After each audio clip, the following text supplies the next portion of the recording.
when we first, like the first week of school, when we first started looking at the letters, when we learned a new letter with the zoophonics, we'd look up a video of the animal.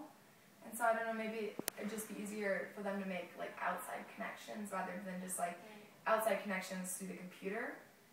Because I know they know a ton of words, and just today Dominic, whose name starts with a D, was like, there's so many words that start with donut, and I was like, you know, they just learn from like what's in their name first, and then like things that they're most around. So I feel like if they were in other places besides just like in their house.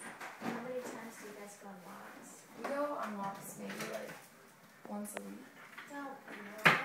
It's a huge Maybe.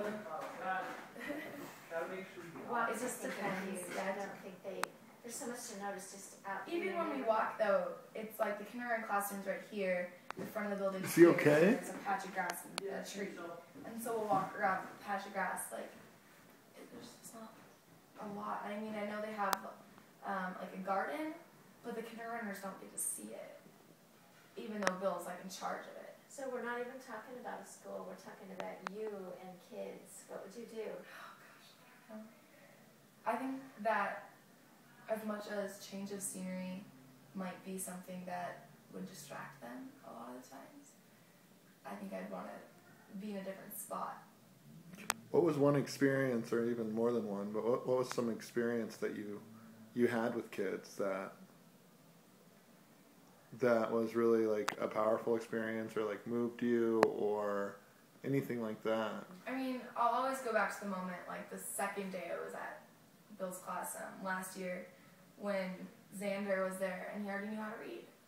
And it was like I started second semester, and so, or not even second semester, mid first semester, and he already knew how to read.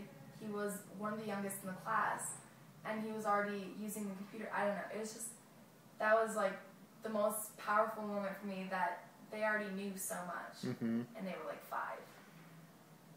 And I guess I never thought back on like my own childhood, because I can't remember that far back. I can only remember, the earliest childhood memory like I had is like when I was 8.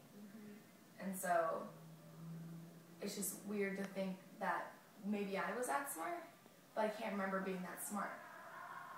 You started to say when you, like, picking designing some space or whatever, you said you would go to another spot.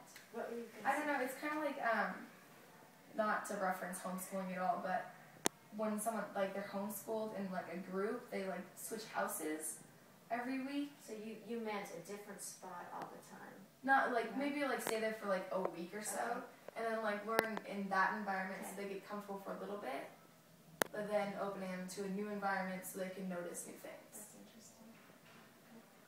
Because I feel like in just one classroom, you get stuck on, yeah, I know what a board is, but I don't know what to be board is. I don't know the difference, because I'm bored, but that's the board. And, you know, I've had the experience so much being in a classroom where I've been in that room for like weeks and weeks, and then all of a sudden I'll like notice something that has been there the whole time, and it's like, if I came into that room for the first time, I may have noticed that, but just since I've become so ingrained in that space, so used to it, you don't look for new things in there anymore, and you don't look for a new. I feel like you just don't look for a new way to learn when you're so set in something. So it becomes too routine and you don't take it in. Right. Ellen Langer wrote a book called Mindfulness, and she says if you have a routine or you have set outcomes, then you do become mindless. Yeah. Because you're not paying attention anymore. Because you just know it's going to happen. Yeah. So, okay. Thank you.